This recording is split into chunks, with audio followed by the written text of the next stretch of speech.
Well, welcome. My name is Dr. John Lipham. I am Associate Professor of Surgery and Chief of the Division of Upper GI and General Surgery. I'm also Director of the Digestive Health Institute at USC.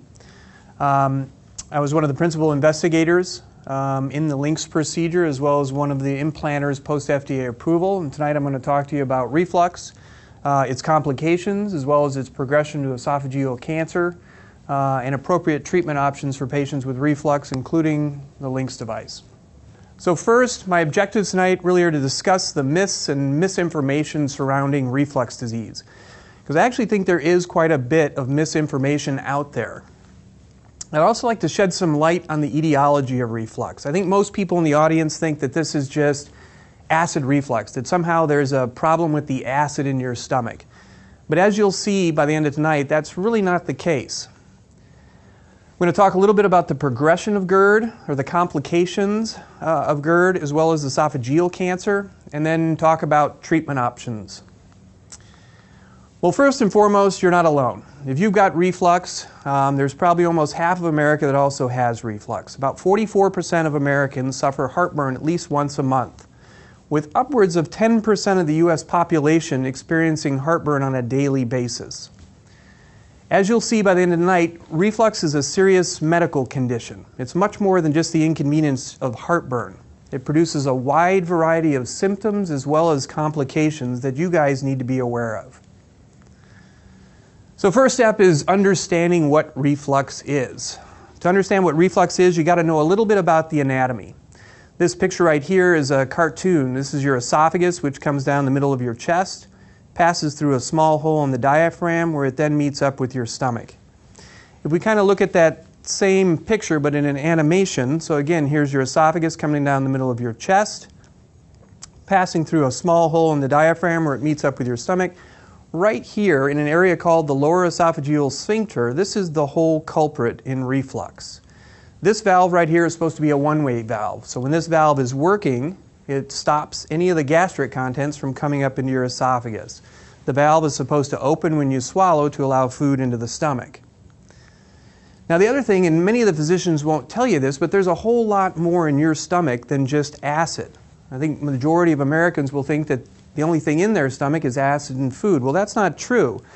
What's in your stomach is actually acid, something called pepsin, which is a very powerful digestive enzyme, bile, as well as pancreatic enzyme. This is what makes up the gastric fluid. So the next question I usually get asked is, why is the valve weak? What did I do? Is it something I ate? Is it something I did as a child? Well, the most honest answer I think anybody's going to give you, and you heard it here first, is we don't have a clue. In fact, nobody has a clue. If somebody offers you an explanation for it, they're really just blowing smoke, because the etiology of this is really unclear. We do know that it does tend to weaken over time. So the good news is, if you've got reflux now, it's just going to get worse as time goes on and that valve weakens even further. The other thing we do know is it does tend to run in families. So there is a genetic component to this disease. I've got one family of 7 sisters where I've operated on 6 of them for bad reflux.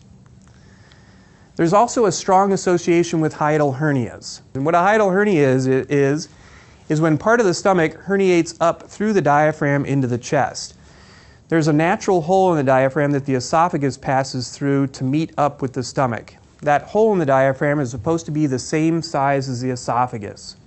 Again, for unknown reasons, that hole in the diaphragm stretches out, which allows part of the stomach to herniate up into the chest. That's called a hiatal hernia. It'll affect about 15% of the population. It does worsen or contribute to reflux, and the treatment for hiatal hernias is roughly the same for that of reflux.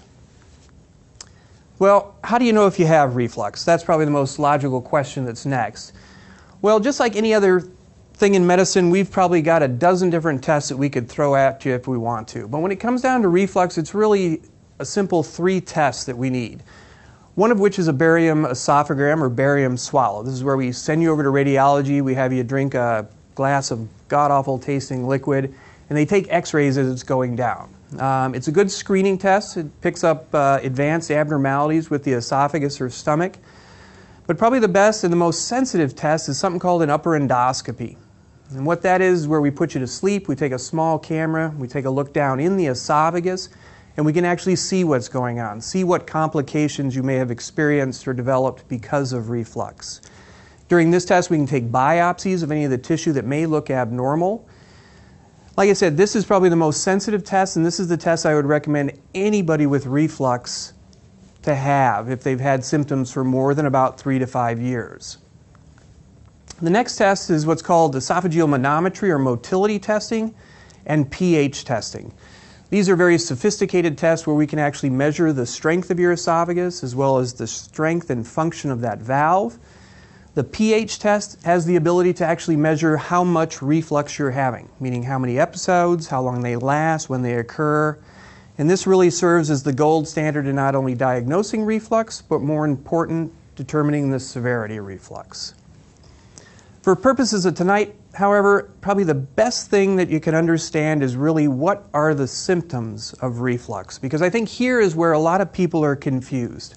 I think most people, patients as well as physicians, think that reflux is heartburn and heartburn only.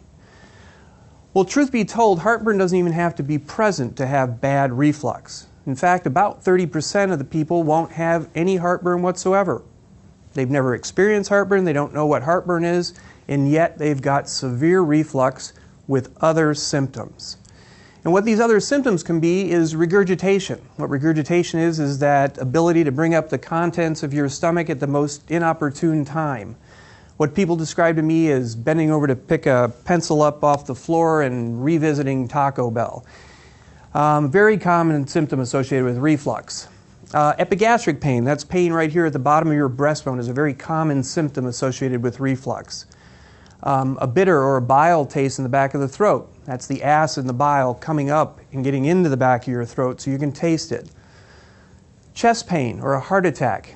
It's estimated that about 30 to 40% of all the patients that present to the emergency room thinking they're having a heart attack, turns out their heart is fine, that their symptoms, their chest pain, is from reflux problems.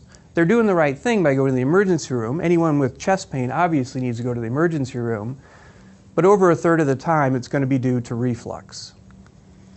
Difficulty swallowing, this can be a symptom as well as a complication of reflux, which we'll go over in more detail here in a little bit. Persistent nausea and vomiting. The bile in that fluid that makes up your stomach, when it gets up into the esophagus, can produce a horrific nausea. Persistent sore throat, as well as unexplained weight loss, asthma.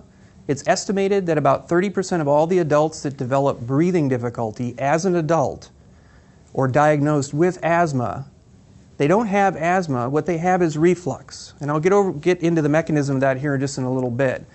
Recurrent pneumonias by a similar mechanism can be caused by reflux, as well as bronchitis, a persistent cough, dental erosions. Believe it or not, we get a lot of referrals from dentists because patients are now losing their enamel on their teeth from reflux. Persistent bad breath can be a symptom of reflux, as well as hoarseness and voice changes.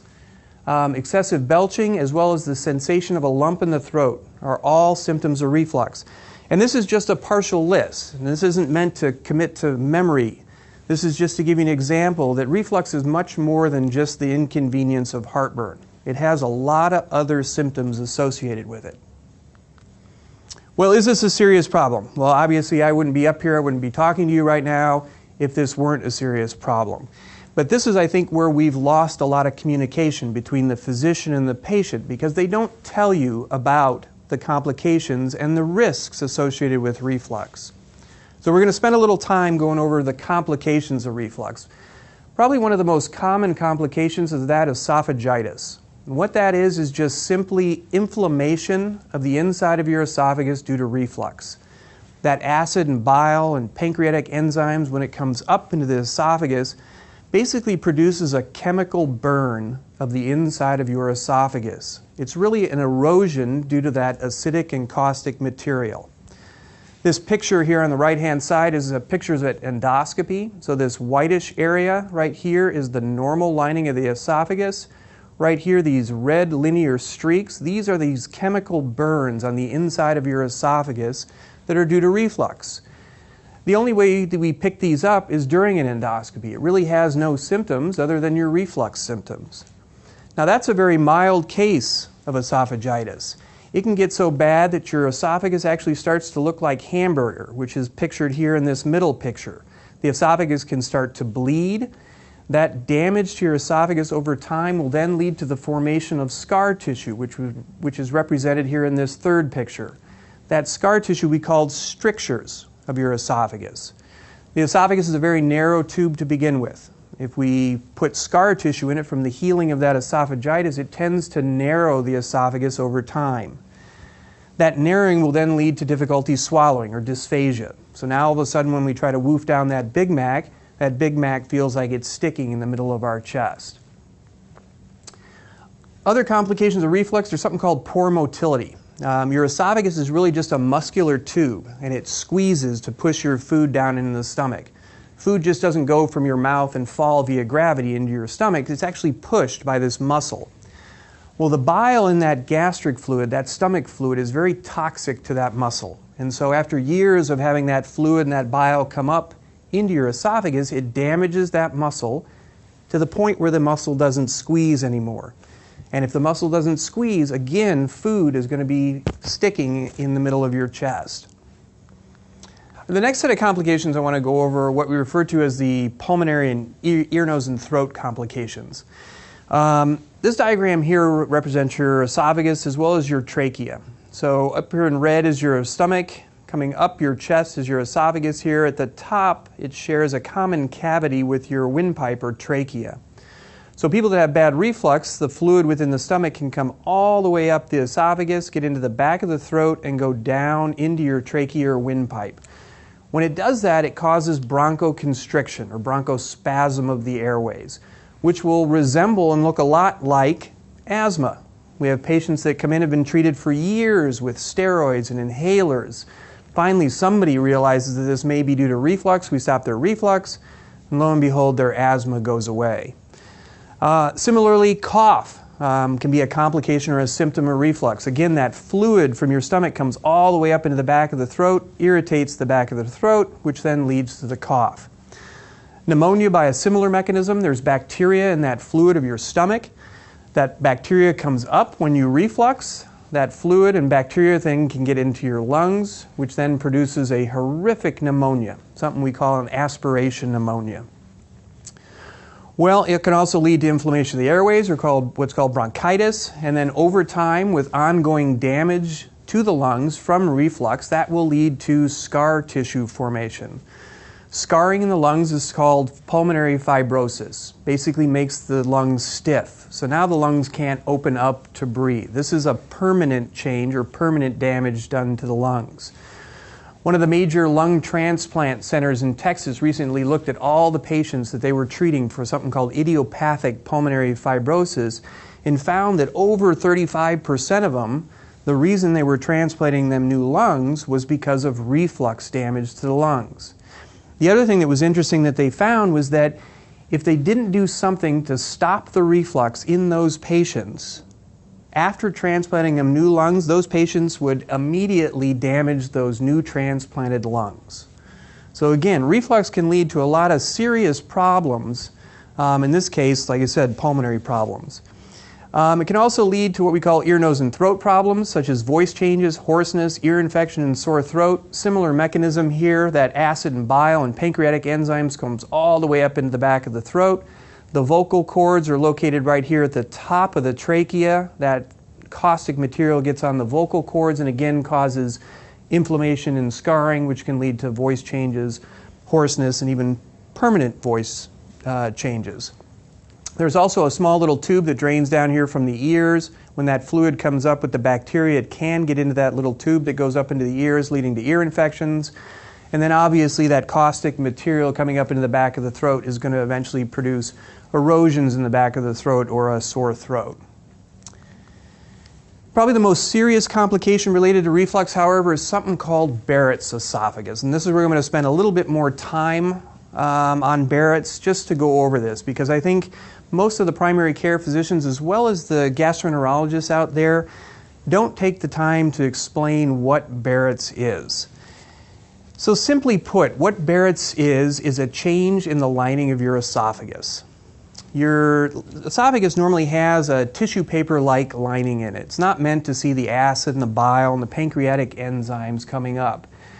Well, what the body does over time, after being exposed to that much caustic material, is it attempts to change its lining. So the esophagus attempts to change its lining to a tougher lining, like that of the stomach or the intestine.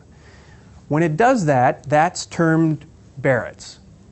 All right? So simply put, Barrett's is just a change in the lining of the esophagus.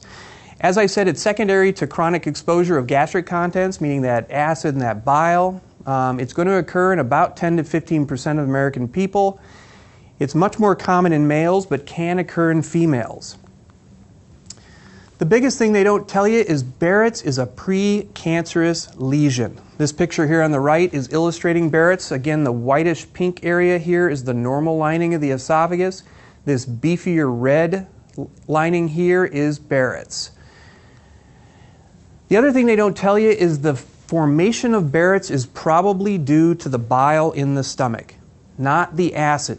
So it's the bile exposure over time that causes the body to change from one tissue type to another. If you or anyone you know is ever diagnosed with Barrett's, it's important to know the type.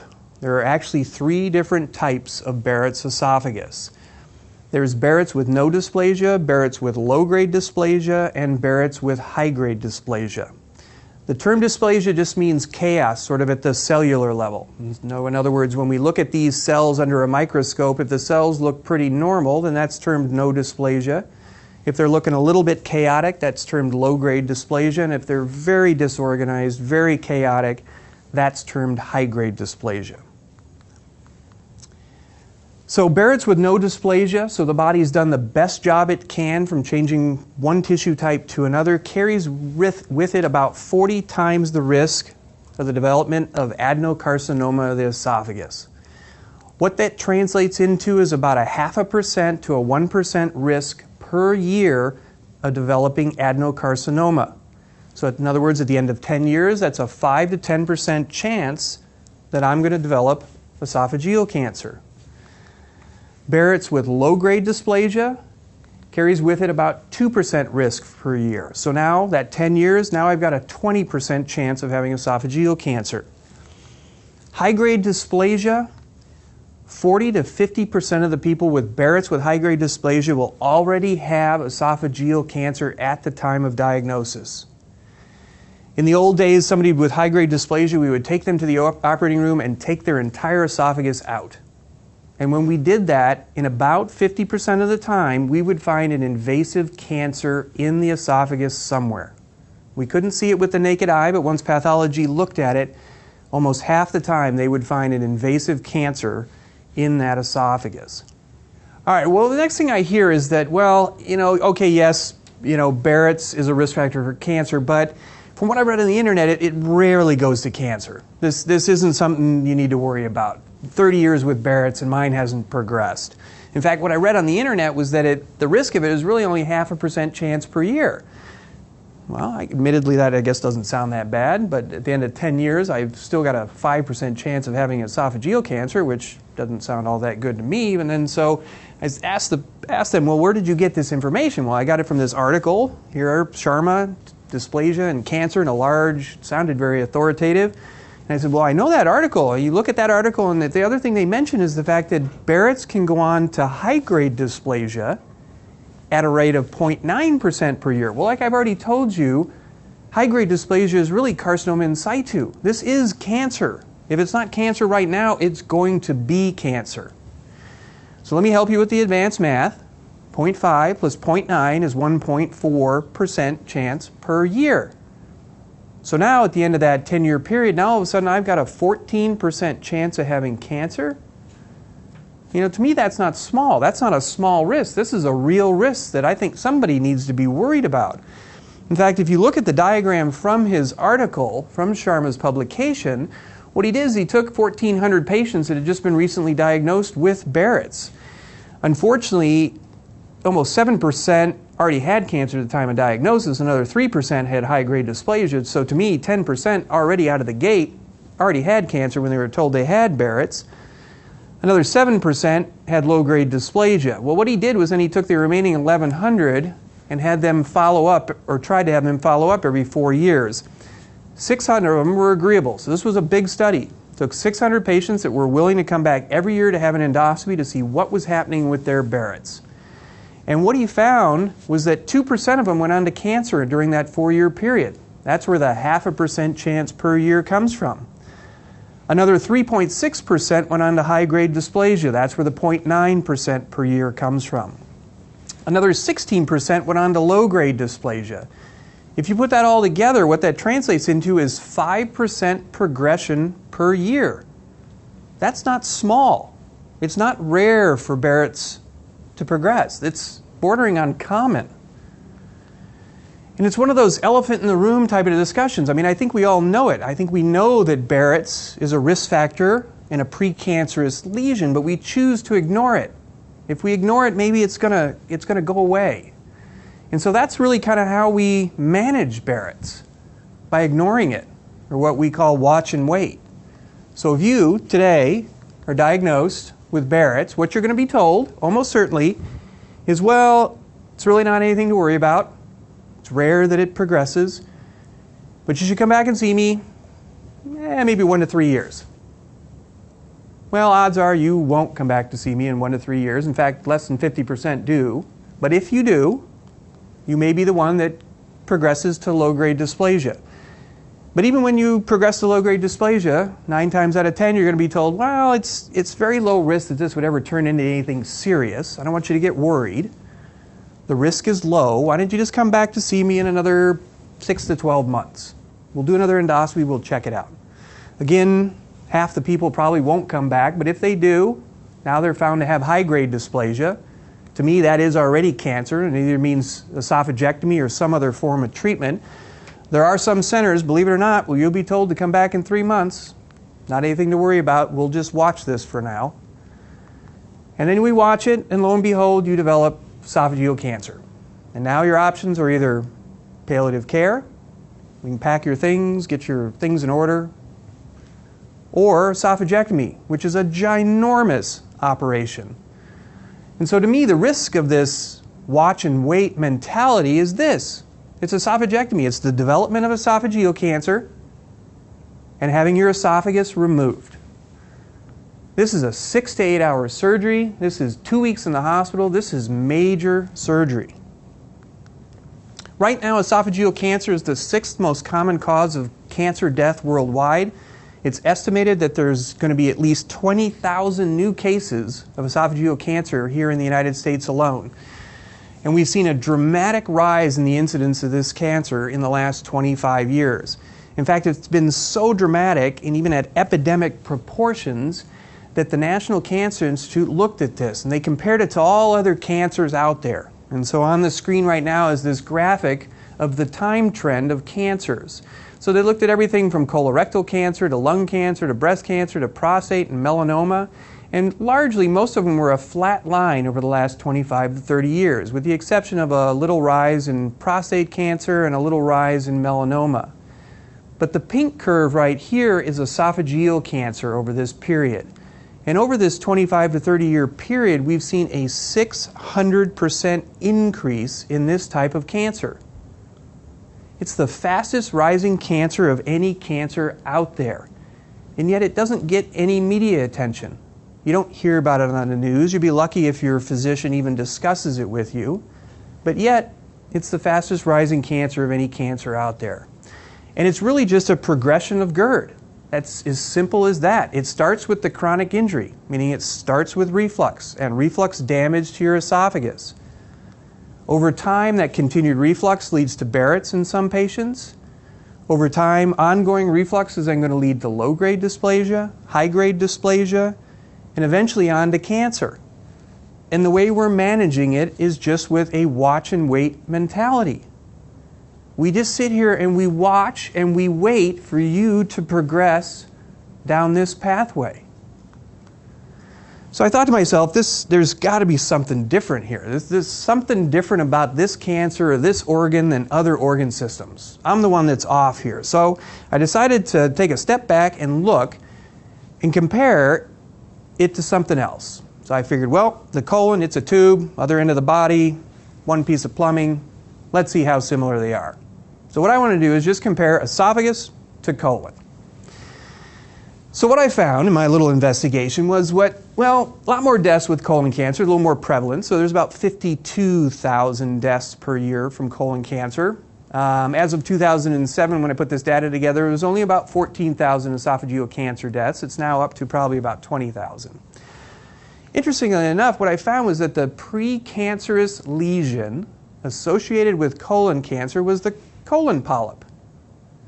And believe it or not, the risk of a colon polyp progressing to colon cancer is 0.5% chance per year. Well, I already showed you that the risk of Barrett's progressing is at least 0.5%. By my calculations, is upwards near a 1.5% chance per year.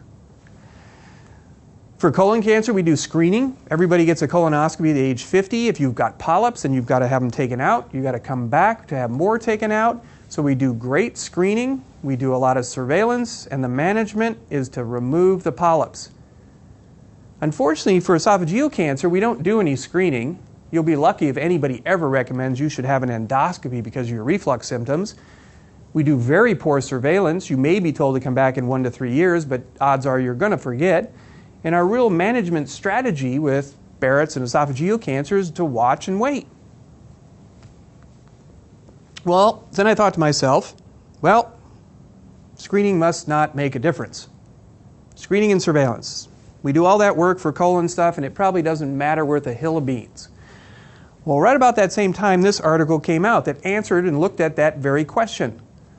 It wanted to see if there was any protection from colorectal cancer from having your screening and surveillance colonoscopies. And so they took a huge number of patients, thousands of patients, and put them into 2 basic arms. One group of patients got their screening colonoscopy, their surveillance colonoscopy religiously. The other group said, not doing that, don't need it, don't want it, no thanks, and didn't have it done.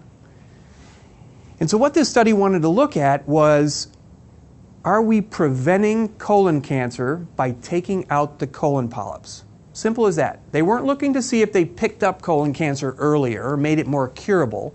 They wanted to see if they were actually preventing cancer.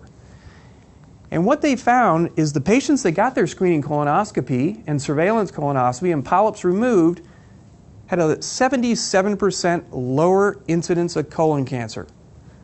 We were impacting this cancer. We were preventing colon cancer by just simply taking out the precancerous lesion. Why do we manage these two differently? For the colon, the risk of the polyp is a 0.5% chance per year. We do screening, we do surveillance, we take out all the polyps, and we impacted the cancer, decreased colon cancer by 77%. For the esophagus, the risk of Barrett's progressing is at least 0.5%, probably closer to 1.4%. We do no screening, we do poor surveillance, and we have sat here and watched and wait as esophageal cancer is increased by 600%. And why?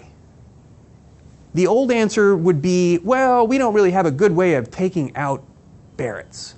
It's very cumbersome. You know, we had this PDT or photodynamic therapy, and patients had to hide in a closet because they couldn't be exposed to sunlight, and it didn't work well. So we just really can't do it. Well, that's not entirely true. About 5-6 years ago, a couple of different technologies came out in regards to ablation. One of which used radio frequency energy, another used cryotherapy or liquid nitrogen. Both procedures were able to actually burn away selectively the Barrett's in a very short endoscopic procedure and eliminate Barrett's in the majority of patients. Using either of these two technology, the eradication rate of Barrett's or dysplastic Barrett's has been upwards of 90%. So that excuse that we don't have a procedure to actually remove the Barrett's is ludicrous. We do, and it's a very safe, either one of these is a very safe procedure. In fact, most would say it's safer than taking out a colon polyp, yet we don't routinely do it for patients with Barrett's. And to me, again, this is really just that head in the sand mentality. I mean, we know this is a problem, and we bury our head in the sand and hope it goes away. But it's not going away. It's increasing at epidemic proportions. Again, Barrett's is a precancerous lesion, and we got to recognize that and start treating it as such. All right, well, that was all very depressing. There must be some hope in all this. What can we do then? What are the treatment options? Well, the treatment options most of us we just do on our own. The first and foremost is really diet modification. I mean, we know what's going to set it off. This picture here on the screen of a hamburger, carbonated beverage, French fries, chocolate bar, that for sure is going to wreak havoc with my GI tract. So if we all do it, first thing we do is we start eliminating things that we know are going to cause reflux. First and foremost, that would be the spicy foods. Well, I can't eat those anymore. I'll be up all night long. Then soon after that, it's the caffeine, caffeinated beverages. We got to get rid of those. Those worsen reflux. Fatty foods, pretty much all the fatty foods are going to make your reflux worse. So we stay away from that. As long as we stay away from that, we can sleep mostly through the night. Wife will be happy, everybody will be happy, won't get divorced. Then we realize it's the tomato-based things as well as the citrus things that worsen reflux, as well as chocolate, alcohol, God forbid, that's not going away. Carbonated beverages, large meals, and even certain medications, specifically blood pressure and heart medications, can worsen reflux, and we can't eliminate those. Well, and we obviously can't give up medications. But now, however, the neighbor down the street, who's also got reflux, told me that there's these numerous websites I can go to find out how I can prop myself up at night. Apparently, gravity's your friend, so if you're propped up at night, things will slide down as opposed to coming up. So, lo and behold, he's right. I go to one of these websites and I get myself a nice little pill that props me up. Times are tough, however. I realize that financially not everybody can afford one of these fancy pillows, but he says there's also a website that'll show you how to put a block under your bed to prop yourself up in that way. Well, I do that, and that works for a while. Life is good. But then he also tells me that, well, you should try some of these medications. They're all basically over the counter, and so lo and behold, I do, and they work. That's Tums and Rolaids. We all start with that, but we start popping them like they were candy. In fact, we're popping them so often we got to run down to Costco to buy the big bottle. Then over time he tells me, no, there's better medications. There's something called Pepcid or Zantac. These are the H2 blockers. So I try those, and those work great. Those are wonderful. Those phenomenal. I still buy the big bottle just in case, carry them around in a backpack. But he says, no, recently they've all gone over the counter, even the big guns, the proton pump inhibitors, and these are the Prevaceds and the Nexiums and the Prilosec. And I try those, and I'm like, wow, this really does work. It cures my reflux. I'm all better. Well, the problem is the medications actually work by reducing the amount of acid in your stomach. All right, it's acid that produces the symptom of heartburn, okay, or that burning sensation. The problem with the medications is the relief is temporary. And usually requires either escalating the dose of the medication or changing the medication to a new medication. And that's okay, we'll do that. And we've got tons of medications that we can switch to. If you're not happy on your Pepto-Bismol or your Rolaids or your Maalox, we'll add Zantac or Pepcid or Acifex or maybe a combination of Prilosec and Tagamet, because we want you to be happy. We want you to be really happy. There's a lot of reasons we want you to be happy. There's $10 billion worth of reasons we want you to be happy. This is a big industry here in the United States. $10 billion is spent per year on acid medications here in the United States. Well, I think that would be okay if medications actually stopped reflux. And that's, I think, what a lot of people believe. They come into me in the office and they go, well, I used to have reflux, but then I went on this purple pill and now I don't have reflux. My reflux is gone. It's been cured. Well, your reflux really isn't gone. Your heartburn is gone, but reflux continues really at the same rate. And this study has been done over and over and over again with the same results. This is just one example of one of those studies where they took patients and they took them off their medications and measured with that pH testing how many episodes of reflux they were having. And in this group, they were having 70 episodes per day. The whiter color represents more acidic reflux. The darker color is more alkaline. And then they measured the same thing when they were on their medications. And lo and behold, they still had 70 episodes of reflux. The only difference now was that majority of it was a little bit more alkaline or weakly acidic as opposed to acidic. So they had the same amount of reflux on or off the medications.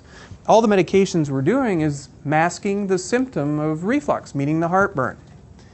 So the medications do not stop reflux. Well, the other problem here is that the patients aren't exceptionally happy on their medications either. I think for some reason we think that everybody is happier than anything on the medications. Well, it turns out that couldn't be further from the truth. In fact, this is just a recent AGA survey which polled about 1,000 some odd patients and asked them just simply, on your medications, are you having any symptoms of reflux? Well, it turns out almost 40% of them were still having breakthrough symptoms despite medical therapy. That's a pretty substantial group.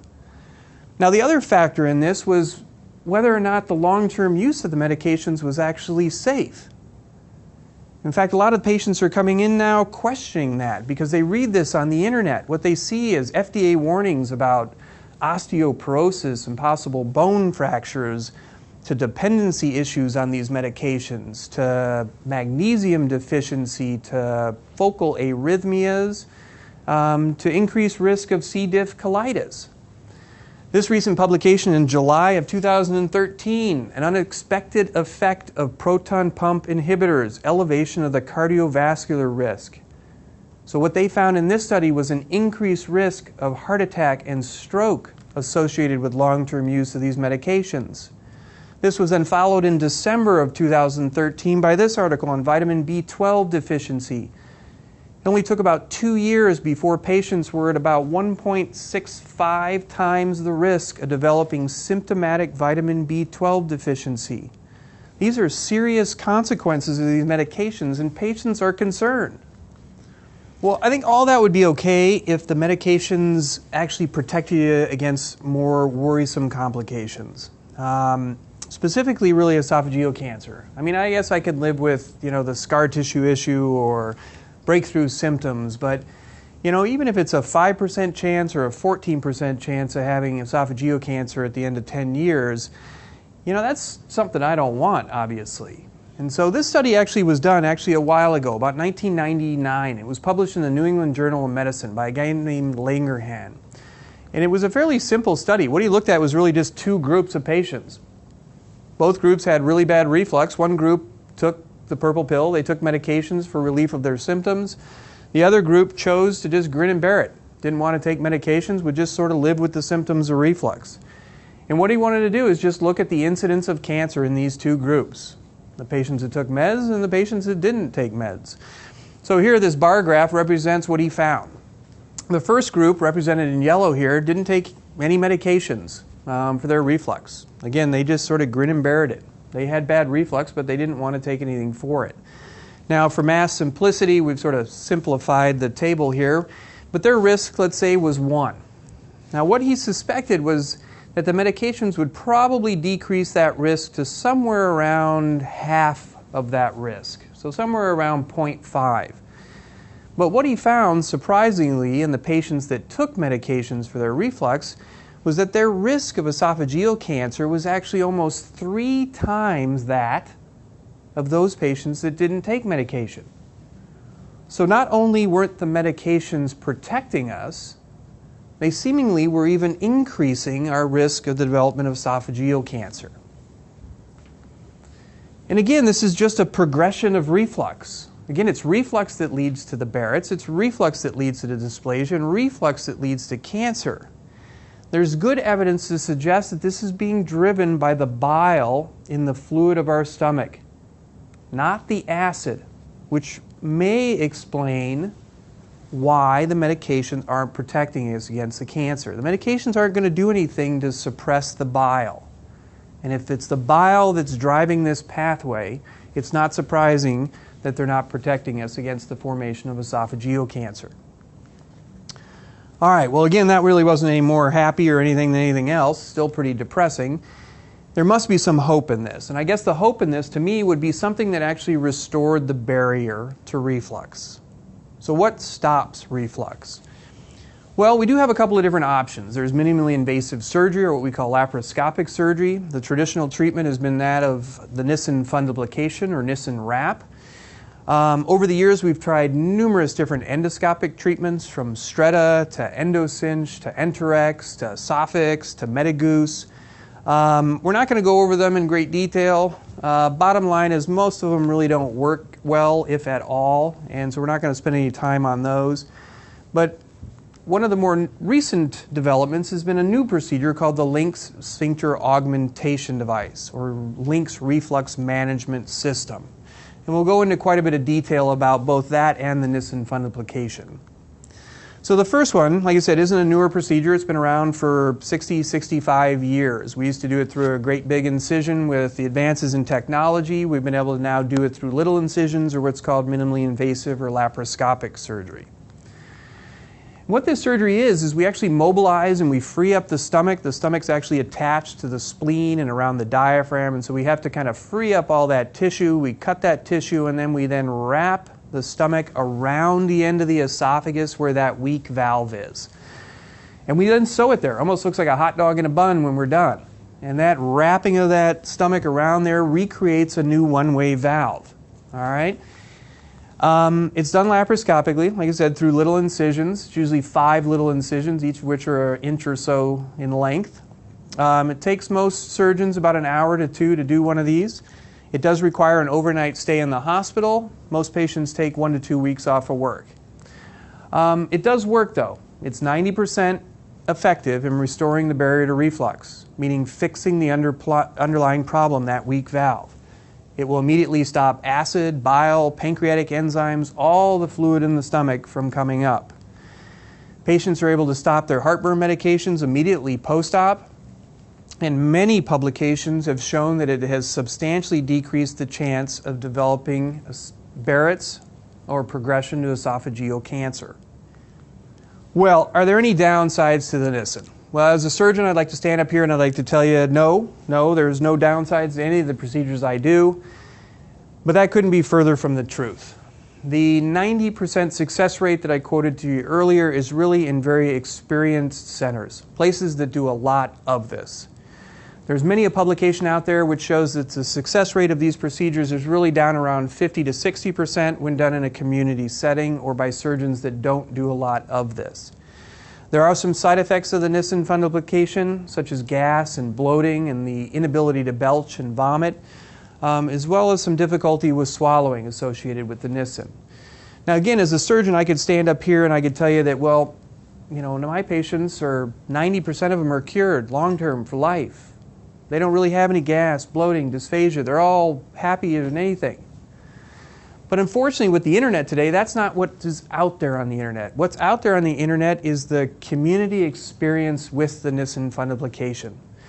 And there's some publications that have really driven this. And this is just one of them from 2003 that looked at just a handful of patients, in my opinion, 80. Looked at 80 patients that had a Nissen in the community somewhere. They followed them for a little over a year and a half, and they just simply asked them, are you satisfied with your Nissen fundoplication? And what they found in this study, and what's now on the internet, and all the blogs and everything else, is that only 60% of them were actually truly satisfied with having a Nissen fundoplication. Now the other problem here in that same study was 67% of them, because of the Nissen, now had new symptoms that they didn't have before, such as gas and bloating and difficulty swallowing.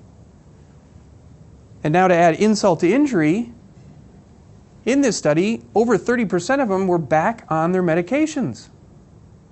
So why are you going to have a procedure where only 60% of the people are actually happy, 67% of them develop new symptoms that they didn't have before, and about a third of them are still going to be on their medications anyway? Doesn't sound too good to me either. But again, I'll stand up here as a surgeon and I'll tell you, that's not my experience, my results. And many other surgeons will tell you that that's not their experience or result, but that doesn't matter. Because perception is reality. And this is what's on the internet. This is what's on the blogs. And what's out there is that the surgery is going to have to be redone in 10 years. That's what's out there. They all come in and say, so I have to have this done again in 10 years? I'm like, no, I don't know. No, why would you want to have it done in 10 years? But that's what's out there. The other thing is you're not going to be able to vomit ever again. Give it up. You can't vomit after a Nissen. 40% of you are still going to be on PPIs. You're still going to be taking your medication. You're going to be bloated to beat the band. And you're going to fly yourself to the moon with the amount of flatulence you're going to have after that surgery if you do it. So because of that, our GERD therapy of 2014 kind of looks like this. You've got about 60 to 70% of the patients that are taking the medications and are happy. They're fairly well controlled. There's about 30 to 40% of them, though, that have breakthrough symptoms or are concerned about the long-term effects of the antacid medications. But despite that, only 1% of them are getting anti-reflux surgery. They're scared of the side effects of Nissen fundoplication. So we have a good therapy that's going to stop reflux, but nobody wants it. And they don't want it because of the side effects or the perceived side effects that are out there on the internet. So again, to me, I think in regards to reflux and the reflux complications and esophageal cancer, we're losing the battle here. I mean, the dissatisfaction with the medications is increasing. The long-term problems or side effects with the medications, the evidence is mounting. Despite that, we're not utilizing the Nissen, a treatment that actually works, because of our concerns about the side effects. And in the background, our GERD complications, specifically Barrett's and esophageal cancer, is increasing at epidemic proportions. We're failing at treating this disease. So maybe there's another approach. Like I said before, the Nissen fundoplication actually creates a whole new one-way barrier. I know the little cartoon makes it look like we're wrapping the stomach around that weak valve and sewing it there, and that's tightening up the valve. But that's really not what it's doing. What it's doing is recreating a new one-way valve. So maybe there's a way to do this without recreating a new one-way valve. Specifically, maybe we can augment the weak valve back to normal. By doing this, hopefully we should be able to preserve the normal swallowing and belching functions, as well as maintain the normal anatomy. You know, the Nissen really disrupts the normal anatomy, and that's why we get a lot of the side effects and problems associated with the Nissen.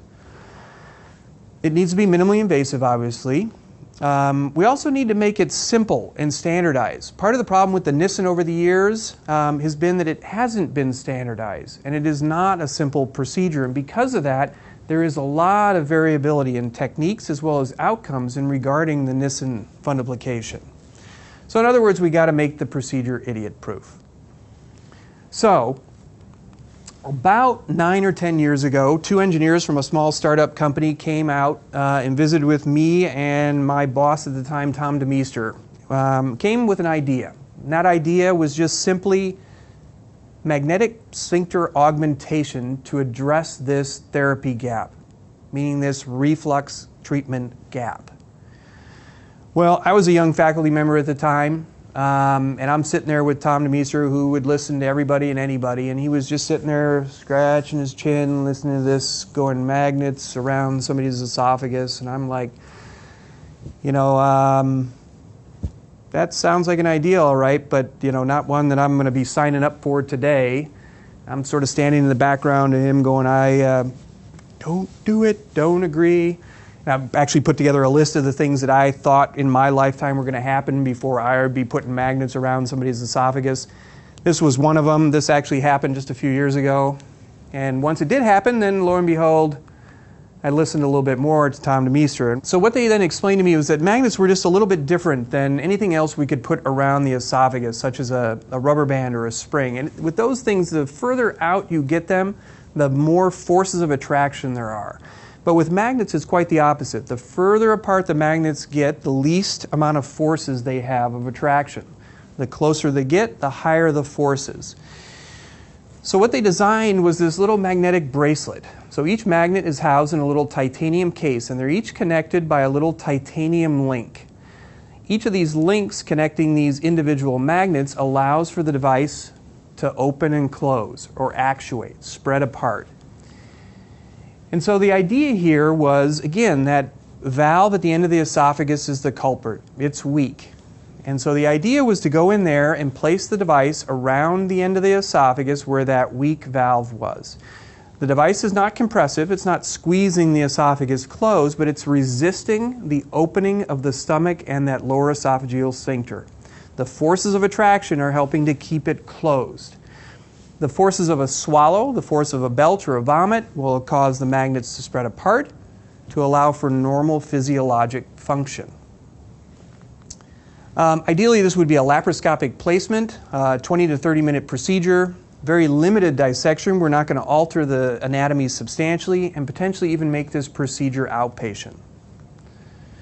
And so this is a short little video clip of placement of a LINX device. What we're doing here, this is the diaphragm up here. The spleen is located over here. This is the left crura, or the left portion of the diaphragm, and we're just creating a space or a little plane between the left crura and the esophagus here. We then go over to the patient's right side. This right here is the liver. This is the right crura. Here we've developed a little bit of a window behind the esophagus. That was the posterior vagus. We're going to place the device between the posterior vagus and esophagus. Once we do that, we're going to take this then measuring device, which is going to allow us to determine the diameter or circumference of each person's esophagus. Based on that, we choose the right size device. We bring it into the field and we then wrap it around the end of the esophagus. We then attach the two ends together. It's got a little clasp device on it that allows the two ends to hook together. We hook the two ends together and we let it just rest there right at the GE junction or lower esophageal sphincter. We should be able to start patients on a regular diet immediately post-op. It's a very limited surgery, so they should be able to go back on regular food immediately. It should allow them to belch, it should allow them to vomit, and ultimately it should decrease the gas and bloating issues that we've seen with the Nissen fundoplication. Well, how did this device get to market? I think this is worth at least a little bit of a discussion because it's very different than a lot of the other devices out there and a lot of the other procedures out there. I can tell you this, most other procedures and devices come through the FDA through what's called a 510K pathway. And what that is where a technology piggybacks on top of some other existing technology. And when it does that, it doesn't really have to provide a lot of robust data. Well, that's not the way the LINX procedure came down and got approval. The LINX procedure came down at what's called a PMA or IDE trial. And what that is really going through two different FDA-regulated clinical trials. There was first a feasibility trial of 44 patients, and based on the results of that, they got approval to do what's called the pivotal trial. That was 100 patients. The first implant was about February of 2007, and 5 years later, they received unanimous FDA recommendations and subsequent FDA approval for their device. The results of the pivotal trial, this is also worth pointing out, was published in the New England Journal of Medicine. That is fairly unusual and fairly rare for a device-related publication to be accepted and published in the New England Journal of Medicine. Both of the trials, the feasibility as well as the pivotal trial, had basically the same inclusion and exclusion criteria. Patients were 18 to 75 years old. They had to have GERD symptoms for at least 6 months. They had to have pathologic GERD based on pH testing. So they had to have a positive pH test. They had to be on daily PPIs, and they had to show some degree of symptomatic improvement while on the antacid medications. We did exclude hiatal hernias that were greater than 3 centimeters, the larger grade esophagitis, Barrett's esophagus, and some motility disorders. What was different about this trial compared to a lot of other trials is what we didn't look at just symptoms. The primary endpoint of the study was really acid exposure, how much reflux these patients had after the procedure. We also looked at secondary endpoints or symptoms, GERD-HRQL, as well as medication use or PPI use. The procedure was very uncomplicated, both in the feasibility as well as the pivotal trial. There was really no procedural failures. There was no operative complication rate, no problems at discharge. Half the patients went home the same day, the other half went home the very next day. Well, the device worked, and there's been numerous different publications on the success rate of the device. This first graphic here is in regards to percent time pH less than 4. So that's a measurement of esophageal acid exposure. In all of the studies, patients went in with a very high exposure to esophageal acid, upwards of 11 or 12%, which is represented in the dark blue here. Post-implant, patients came down to around 3.5 to 4%. All right, that's well within normal limits. We saw that in the pilot study as well as the pivotal study, and out in Italy where they've got over 100 patients out, almost 6 years now, saw very similar findings with pH upwards of 8% pre-procedure and down around 4% post-procedure. All right, well, the pH scores were normalized, but what's important also is whether or not patients were actually feeling any better. And so we looked at that also with what's called GERD HRQL scores. What that is a questionnaire that goes over how miserable a patient is due to their reflux. The higher the score, the more miserable the patient. So going into each one of these studies, patients were fairly miserable. They had GERD HRQL scores of upwards of 25, 26, which is fairly significant. Post-procedure, which is represented in the light blue here, most patients were down around 2 and 3 for their GERD HRQL scores. Quite an improvement from pre-op. Well, the other thing that's important, obviously, is if patients were able to get off their medications. Again, the Nissen literature will suggest that 30% have to go back on, or maybe as high as 40%. So that was looked at also. By definition, 100% of patients in the study were on proton pump inhibitors. Post-operatively, out to 4 years in the pilot study, over 80% of them were able to stop their antacid medications.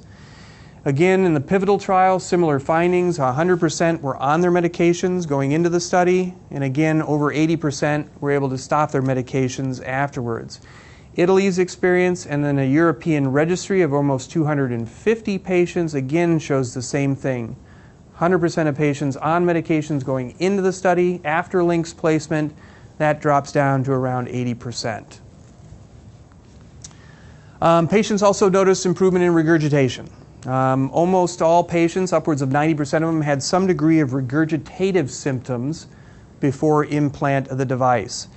Postoperatively, at 1, 2, and 3 years, that dropped off significantly, down to around 20%, most of which was very mild as far as regurgitation.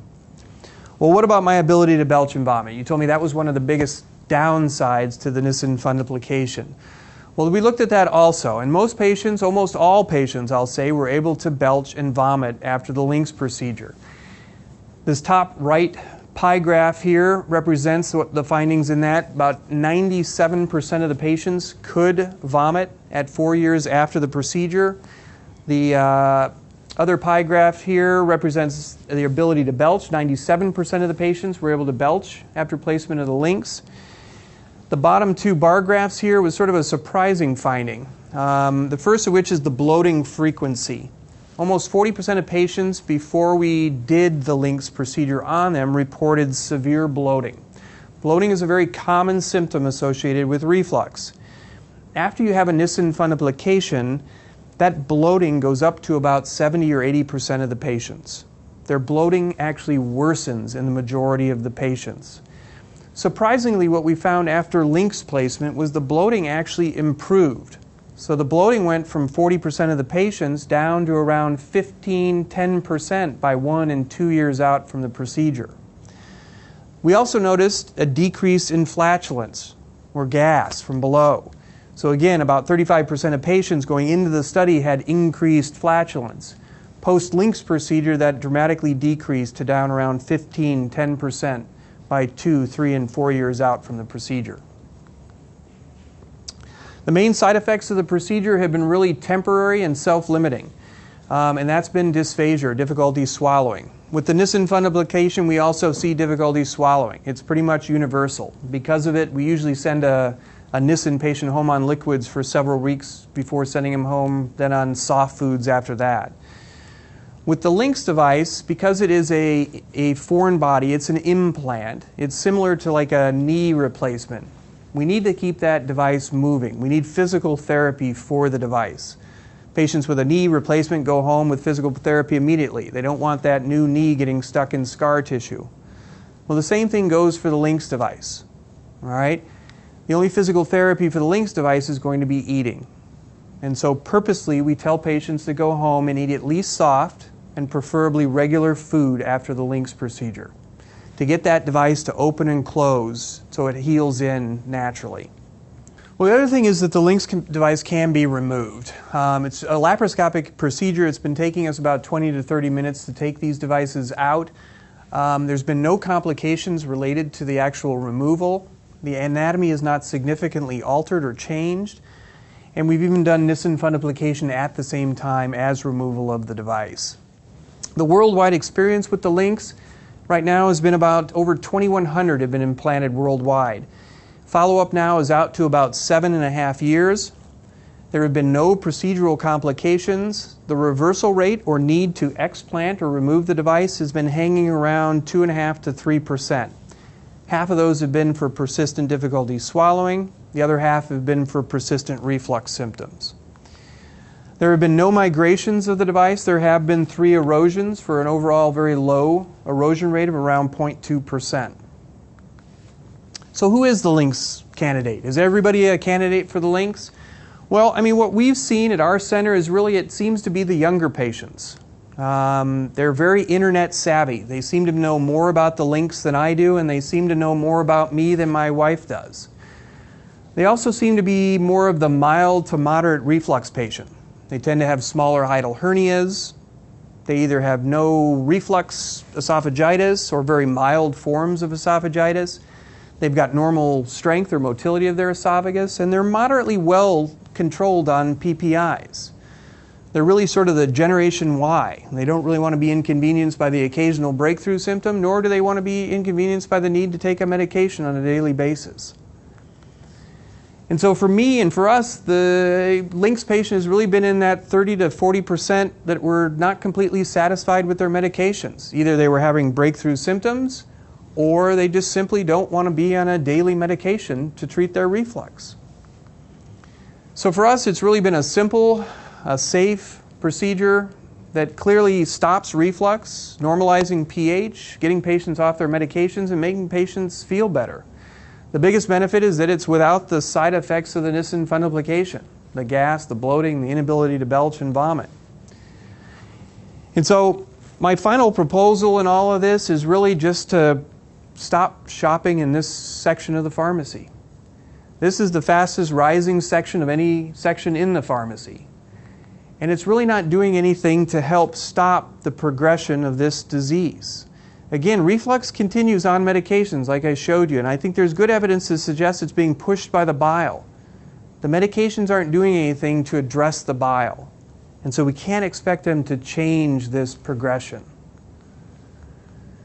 So again, just to drive it home, I mean, reflux is a disorder of that valve, the sphincter. It's as simple as that. It's a plumbing problem.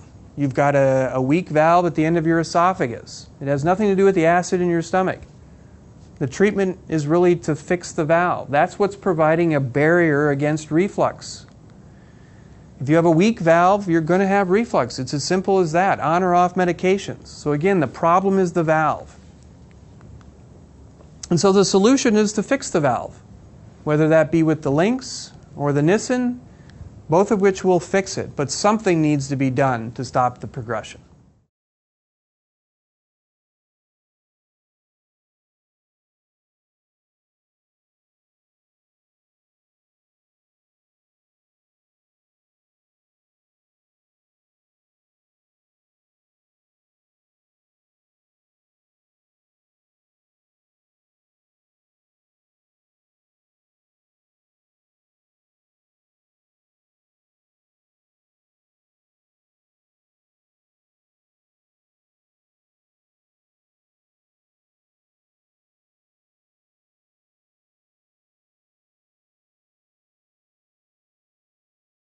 What we recommend is that anybody with reflux symptoms for more than about 3 to 5 years really needs to be evaluated by a gastroenterologist. And specifically what they need is a upper endoscopy. It's really the only way we're going to pick up some of the earlier changes associated with reflux before it has symptoms or before it's too advanced, meaning BARRX and esophageal cancer.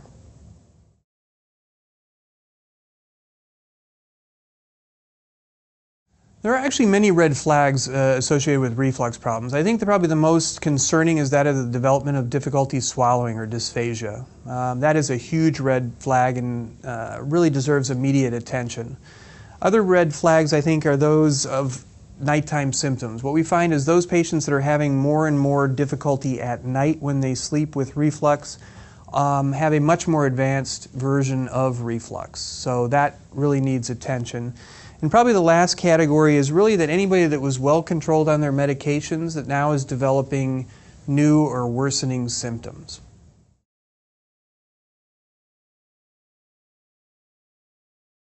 Well, the best way to determine if you're a good candidate for the LINX is really to be evaluated by your local gastroenterologist or reflux center. What we're looking for good candidates are those that haven't damaged their esophagus irreversibly, meaning they've got smaller hiatal hernias, they don't have BARRX or a lot of it anyway, they don't have severe forms of esophagitis. The only way somebody's going to know that is by undergoing some of the testing, such as upper endoscopy, pH testing, esophageal manometry, and maybe even barium swallow.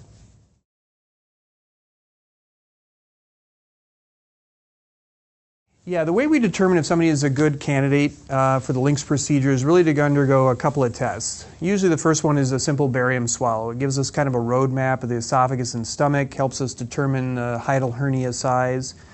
The other test that patients need is an upper endoscopy. That's where we get a physical exam of the inside of the esophagus. Make sure you haven't developed BARRX or BARRX with dysplasia.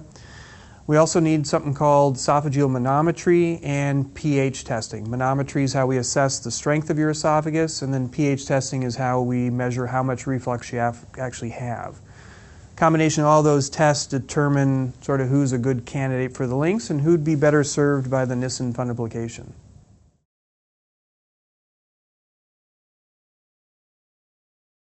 If you have a hiatal hernia, yes, you're still potentially a candidate for the LINX. The way we designed the clinical trials, we restricted it to small hiatal hernias, but we did include hiatal hernias. So patients with hiatal hernias up to 3 centimeters were still included in the study and had excellent results. So yes, if you have a hiatal hernia, 3 centimeters or less, definitely. We are probably embarking on some studies going forward looking at patients with slightly larger hiatal hernias also.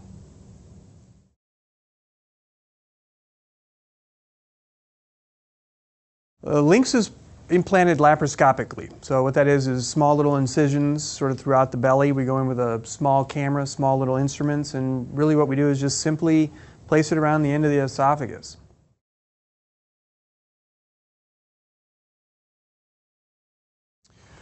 Well, it's been taking us about 20 to 30 minutes to place one of these devices. It's really a short procedure. There's really not a lot of dissection or surgery associated with it. Again, simply we just place the device around the esophagus and that's it.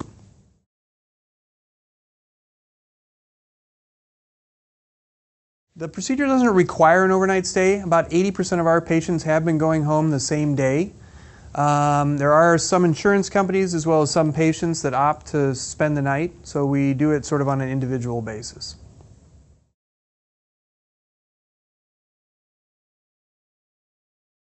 Yeah, absolutely. This has been an exceptionally safe procedure. I mean, worldwide, we've really had no intraoperative complications or problems associated with implant of the device. Seemingly to us, in our initial experience here, it seems to be much safer than the traditional treatment for reflux.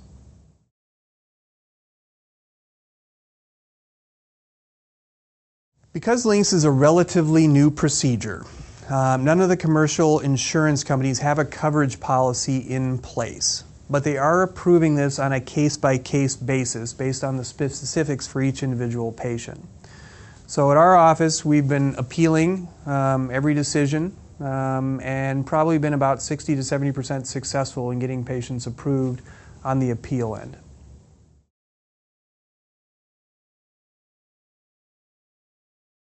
Yes, the procedure is covered by Medicare. Medicare recently assigned a new procedure code for the LINX in 2014, and so across the country, they are paying for it.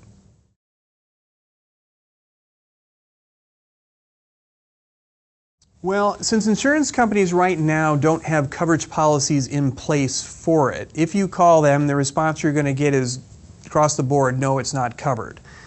But Thorax, the company that makes the LINX device, has implemented a robust process that works with each insurance company for a specific patient. When you make your appointment with a LINX surgeon, his or her office will start working with the insurance company at that time to get the device approved. If it is denied, it will go to the appeal process, which ultimately has resulted in approval in many a case.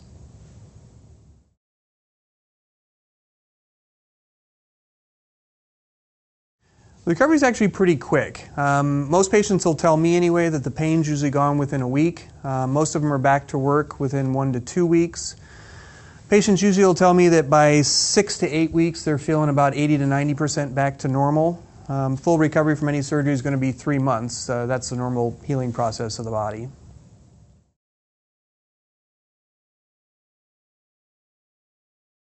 Absolutely. The majority of our patients, over 85% of them, have been able to stop all their antacid medications immediately after the surgery. We do tend to wean patients off of them through the recovery phase, but like I said, over 85% have been able to stop their medications.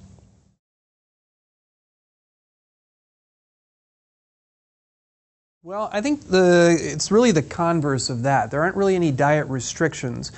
Again, the device is an implant. It's similar to a knee implant, a hip implant. We need to keep that device moving at all times. In other words, physical therapy for the device.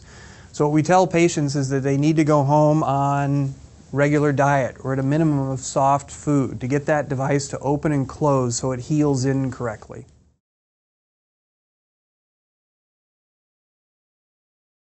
Currently, per the FDA, you can have what's called a low-powered MRI. MRIs come in different strengths, which are measured by something called Tesla. Currently, the FDA will allow for a 0.7 Tesla MRI with the LINX device. The normal powered MRIs are 1.5 Tesla, and high-powered MRIs are 3 Tesla. Those currently, anyway, are contraindicated per the FDA. In the future, the company and the FDA are working on magnets that can withstand a normal powered MRI up to 1.5 Tesla. So hopefully sometime after the first of the year, we may have FDA approval for a 1.5 Tesla MRI. Now, having said all that, there are a lot of other radiologic studies that aren't contraindicated with the device, meaning you can have all normal x-rays, ultrasounds, CAT scans, any other sort of radiographic studies that are out there.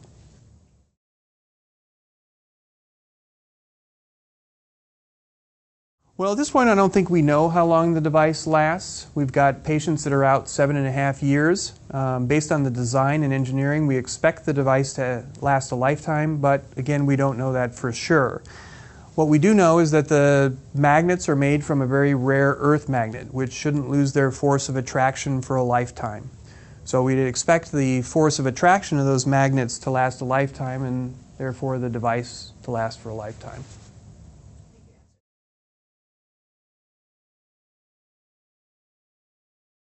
You can definitely go through security at the airport with the device. You're given a medical implant card in the event that the device does trigger the alarm systems or security systems at the airport. I will tell you that I've asked a large majority of my patients that have had the procedure, and the majority of them say that it has not been going off when they went through security.